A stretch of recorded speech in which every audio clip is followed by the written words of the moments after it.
नमस्कार दोस्तों, आप देख रहे हैं एक्सपोज खबर। हम अपने जगह पे सही हैं क्योंकि हम गोदी मीडिया नहीं हैं।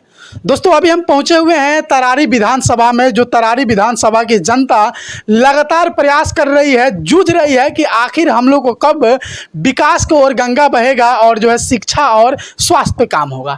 हमारे साथ बात करने के लिए हैं तरारी विधानसभा से और नीतीश कुमार के राजनीतिक सलाहकार संजय शर्मा जी।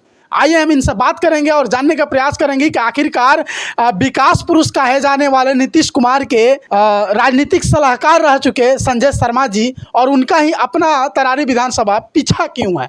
स्वागत है एक्सपोज खबर में आपका। बहुत बहुत धन्यवाद। सर, क्या लगता है कि तरारी विधानसभा का उजागर होगी या फिर कहा जाता है कि बाहुबलियों का गढ़ ही बन के रह गया, हमेशा से बाहुबली विधायक ही दिया जाता है? यहाँ के जनता का ये कहना है। देखिए, ये बहुत बड़ी विडंबना है हमारे तरारी विधानसभा के लोगों के लिए, क्योंकि आज तक मैं जब से आया हूँ, मैं तरारी का जन्मा हूँ, तरारी का मिट्टी का जन्म है मेरा। और तरारी में मैं बचपन से जन्मा पला बड़ा हुआ। भारत सरकार में गया, सेना में नौकरी भी किया।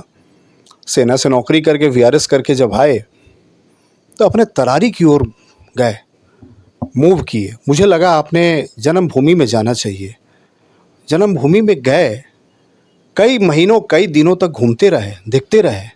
मुझे वो कुछ भी नहीं मिला जो और अन्य विधानसभाओं में है।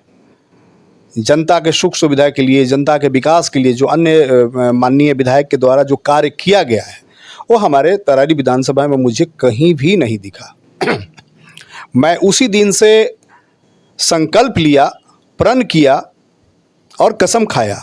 जो संकल्प हमने सेना में जाने के बाद, ट्रेनिंग के बाद लिया था कि मैं अपने देश के एकता और अखंडता को अछून रखने के लिए मेरी प्राण की भी बाजी लग जाए तो मैं परवाह नहीं करूँगा। वो प्रण और वो संकल्प और वो विज़न मैंने देखा, वो सपना मैंने देखा अपने तरारी के लोगों के लिए। चूँकि मैं तरारी का बेटा हूँ, तरारी का नेता कभी नहीं हूँ, तरारी का बेटा हूँ। और तरारी में मैं अगर गया, या आज भी मैं निरंतर 10 वर्षों से मैं काम कर रहा हूँ वहाँ के लोगों को पिछड़ापन दूर करने के लिए, या कोई भी संकट की घड़ी आती है, कोई भी दुख की घड़ी आती है, या हमारे पास महीना में आप तो देखते होंगे हमेशा सैकड़ों मरीज आते हैं जिनका मैं इलाज, जिनको बेड, जिनको आईसीयू, वो एम्स हॉस्पिटल हो या इंदिरा गांधी हॉस्पिटल हो या पीएमसीएच हो या एनएमसीएच हो, उसके अलावा प्राइवेट नर्सिंग होम में भी, या किसी डॉक्टर का नंबर अगर 3 महीना 4 महीना बाद लगता हो, वो मेरे द्वारा उस व्यक्ति का, पीड़ित व्यक्ति का नंबर सेम डे या दूसरे दिन लगवा दिया जाता है और उस व्यक्ति का इलाज शुरू हो जाता है। मैं समझता हूँ कि बहुत ही बड़ा ये पुण्य का काम है और इससे बड़ा कोई सेवा नहीं होता है श्रीमान। तरारी के जनता के लिए खून की ज़रूरत अगर पड़ी है ना, तो ये संजय शर्मा, ये देश का बेटा, ये तरारी का बेटा खून भी देने का काम किया है। अच्छा, वहाँ से हमेशा से कहा जाता है कि बाहुबलियों का गढ़ कहा जाता है, तो आप तो बाहुबली हैं नहीं, तो इस पे क्या आप कहना चाहेंगे? देखिए, आपको मैं बता दूं, ये बहुत ही बड़ी विडंबना रही है हमारे तरारी विधानसभा के लोगों के लिए। हम भी तरारी विधानसभा के हैं कि पहले नक्सलियों के हवाले काफ़ी दिनों तक, उसके बाद बाहुबलियों के हवाले। तो क्या उम्मीद आप रख सकते हैं कि उस विधानसभा का कभी विकास हो सकता है जहां नक्सली या बाहुबली रहें और वो शासन करें, जिनको जनता से कोई मतलब नहीं है? चुनाव लड़ने गए, चुनाव में हार हुई कि जीत हुई, बस उतना ही से उनको मतलब है। उसके बाद वो आ जाते हैं अपने बिल में। जैसे चूहा अपने बिल में चला जाता है, वैसे अपने बिल में चले जाते हैं। उनको जनता के दुख सुख से कोई मतलब नहीं है। 5 बरस वो जनता को झांकने नहीं जाते हैं, देखने नहीं जाते हैं, बस चुनाव लड़ने जानते हैं और वहाँ पे आ जाते हैं। तो वैसे लोगों से क्या उम्मीद की जा सकती है? आज जनता को, तरारी विधानसभा के एक एक लोगों को किसी प्रकार की विपत्ति या कोई समस्या आता है तो सीधे संजय शर्मा के पास फ़ोन आता है। ये नहीं कि पूर्व माननीय विधायक के पास, किसी के पास नहीं जाता है। अगर कोई कर भी ले भूल से तो उनको मन में ये डर रहता है कि कहीं माननीय के द्वारा गाली न बक दिया जाए, कहीं डांट न दिया जाए, कहीं उठाने की धमकी न दे दिया जाए। ये भी लोगों के मन में डर है। अच्छा, इतना बड़ा डर लोगों में रहता है। एकदम रहता अच्छा, है, आपका डरते हैं। आपका ये गतिविधि काम करने का, लोगों के बीच रहने का बहुत तेज है, तो इसमें क्या लगता है, कैसे उम्मीद जताए लोगों की आपको टिकट मिलेगा, या फिर इस पे क्या कहना चाहिए? देखिए, हमें अपने बिहार के जो राजा हैं, जो मुखिया हैं, हमारे पार्टी के हेड हैं, राष्ट्रीय अध्यक्ष हैं, मेरे पिता तुल्य हैं, मेरे लिए भगवान तुल्य हैं। उन पे मुझे पूर्णतः भरोसा है, विश्वास है। उन्होंने मुझसे कहा भी है, मैंने काफ़ी निवेदन भी किया था। उनके अभी जो 2 मार्च को उनका जन्मदिन था, तो मैं गया उनको बधाई देने के लिए, गुलदस्ता और केक काटा। तो मैं बोला कि ये श्रीमान माननीय मुख्यमंत्री जी, मैं आपका ये 10 वर्ष से कार्य कर रहा हूँ।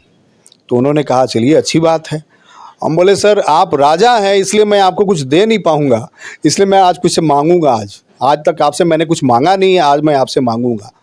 मुझे तरारी के जनता के लिए, तरारी के विकास के लिए मैं आपसे तरारी विधानसभा मांग रहा हूं, और मुझे तरारी विधानसभा का नेतृत्व प्रतिनिधित्व करना है। तो उन्होंने स्पष्ट शब्दों के साथ, काफ़ी लोग वहां विधानसभा चैम्बर में बैठे हुए थे, काफ़ी माननीय महोदय लोग बैठे हुए थे, सबके सामने माननीय मुख्यमंत्री जी ने कहा कि आपको तरारी हम देंगे। अभी जो 6 दिन सत्र चला, सत्र के दरमियान भी मैंने माननीय मुख्यमंत्री जी से मिलने का कार्य किया। मैंने अपनी बात को बताई, मैंने उनको याद दिलाया कि सर आपने ऐसे ऐसा आदेश दिया था, आपका आश्वासन हुआ था, मैं तरारी से विधानसभा से चुनाव लड़ना चाहता हूँ, उपचुनाव। तो उनका यही आदेश हुआ कि जाइए आप अपने क्षेत्र में लगिए, जब हमने कहा है तो आप विश्वास रखिए, और जब हम कहते हैं वो करते हैं। तो हमें ही नहीं, पूरे बिहार के 13 करोड़ के लोगों के की ये विश्वास है माननीय मुख्यमंत्री नीतीश कुमार जी पे कि जो कहते हैं वो करते हैं।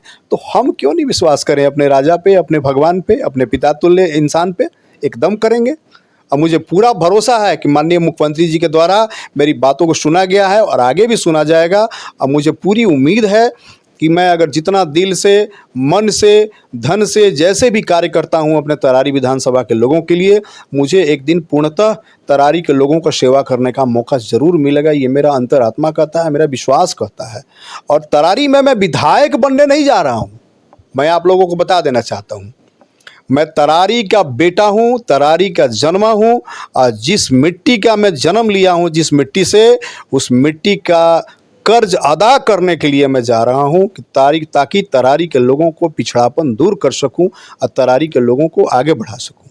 बस यही मेरा विजन है, यही मेरा उद्देश्य है।